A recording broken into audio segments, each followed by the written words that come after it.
Alright, today we're going to talk about properties of parallelograms, so let's go ahead and get started. First things first, a parallelogram, it has a split, it's a type of something, okay? So it has four sides. Think about what the number 4 in mathematics is.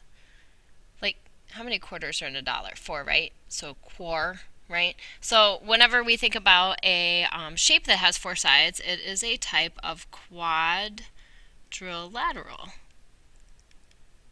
That word means 4 sides, quadrilateral. Okay, let's talk about those sides. So notice that I kind of like set this up so it's easy to find later in your notes. You'll know that both pairs of opposite sides are going to be parallel. That is why it's called a parallelogram. Okay, and then both pairs of opposite sides are also going to be congruent. So opposite, why did I say opposite? Yeah, opposite sides congruent. Angles. So now we are going to talk about angles. Consecutive angles are going to be supplementary. Do you remember what that is? 180. All right? Consecutive angles are going to be supplementary. Opposite angles are going to be congruent. There we go. And then last but not least, we've got a little guy coming back since we have parallel lines. Alternate interior angles are also going to be congruent. Okay, and then last but not least, we got to talk about the diagonals. Okay, the diagonals are going to bisect each other. Now we're going to talk about some other types of shapes, and you've got to keep these straight, like all their properties. So let's look at this picture down here. First thing, there is notation for this. Notice that these outside guys here, P, Q, R, S, we're not going to talk about T, but notice those are your outside guys. So this would be the notation for it, and you would say parallelogram, P, Q, R, S. Let's do some markings in here just because we know some stuff. So first let's talk about the sides. Both pairs of opposite sides are parallel. So let's go ahead and put parallel markings here, and let's put parallel markings here. Okay? That means parallel. Notice that I have them matching too. Both pairs of opposite sides are going to be congruent. So let's mark that. This side will match this side. And let's squeeze this in. This side will match this side. Okay, cool. We can't really mark consecutive angles supplementary, but I could talk about those. P plus Q is 180. P plus S is 180. S plus R is 180. And R plus Q is 180. Okay, we'll talk about that a little bit later. Opposite angles are congruent. We could definitely mark that. So this angle and this angle would match up. And then this angle and this angle will match up. And then last but not least, alternate interior, well no, I got diagonals too, so it's not last but not least. But we got alternate interior angles too. So in other words, like this angle here would match with this angle here. And we could keep going with that, but I'm not going to get too crazy in my picture here, okay? And then we have diagonals bisecting each other. So that means that this point T here, this matches this, and that matches that. Okay, so a whole lot of stuff going on with our parallelograms. So you want to keep these handy until you have them memorized for when you're doing your problems, because you're going to have to write some reasoning statements down. So for number 1, FGHJ is a parallelogram. Find JH and find FJ and state your reasoning. Okay, well these are sides. These are sides. What do we know about the sides of a parallelogram? Well, we know that opposite sides are parallel and opposite sides are congruent. Which statement would we need here? If we want to know what this is and what this is, we need to know that opposite sides are congruent. So you're going to write that down. Opposite sides are congruent. So that must mean that HG equals JF. And that also must mean that FG equals JH. Okay? Well, what is HG? 3. So 3 equals JF. Boom. And then we know FG, what's that? 5. So 5 equals JH. There we go. All right, so we're done and we stated our reasoning.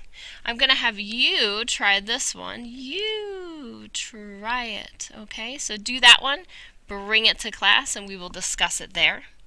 Let's keep on going. Remember, if I'm going too fast, you could pause it, rewind it, rewatch it. I technically, if it were me, I'd watch the whole video first, then I would go back and I would write down the notes. I mean, that is going to be the best way of doing it. That's how you're going to get a true A+ and really know what you're doing. Okay, so let's go down here to number 3 and number 4. You know what? I want to do 4. Let's talk about 4. ABCD is a parallelogram. Find the missing angle measures. State reasoning. We're talking about angles. We're talking about angles. So what do we know about angles in a parallelogram? We know the consecutive ones are supplementary, the opposite ones are congruent, and the alternate interior ones are congruent. So we know these things here. So if we go down here, what would we use? Well, one thing that we know is opposite angles are congruent. So I'm going to write opposite angles are congruent. We need that one because now we know that angle A is congruent to angle C. Angle A is 60 degrees, so angle C must also be 60 degrees. What else can we use here? Well, I still need to find B and D, correct? Okay, well, let's talk about what kind of angles those are. We know that these two are congruent, but here's what we need to find out first. What can we do with these? What kind of angles are these? Well, these guys here are called consecutive angles. Consecutive angles are supplementary, so they add up to 180. So angle A plus angle D will equal 180 degrees. Well, we know angle A is 60, so 60 plus angle D would equal 180. And then 180 minus 60, angle D would be 120 degrees. We also know here, looking at our picture, that opposite angles are congruent. So D and B must be congruent also, right? So angle D must be congruent to angle B. Okay, well, angle D is 120 degrees, so angle B is 120 degrees. And now we have all 3 of our angles and we are good to go. Okay, so here's what I want you to do. I would like you to try number 3. And don't forget to list your reasoning, okay? You're using those properties that we listed out in the beginning. So you try number 3. Remember, if I'm going too fast, you can always go back and check it out. Let's move down to this one on number 5. TUVW is a parallelogram. Find TX. Here's TX right here.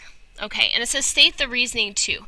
Now these little segments inside the parallelogram, these guys are called diagonals. So let's go back up here to our statements. Diagonals, they bisect each other. So that means 2 congruent parts. So if that's true, if they bisect each other, let's write that down. Diagonals bisect each other.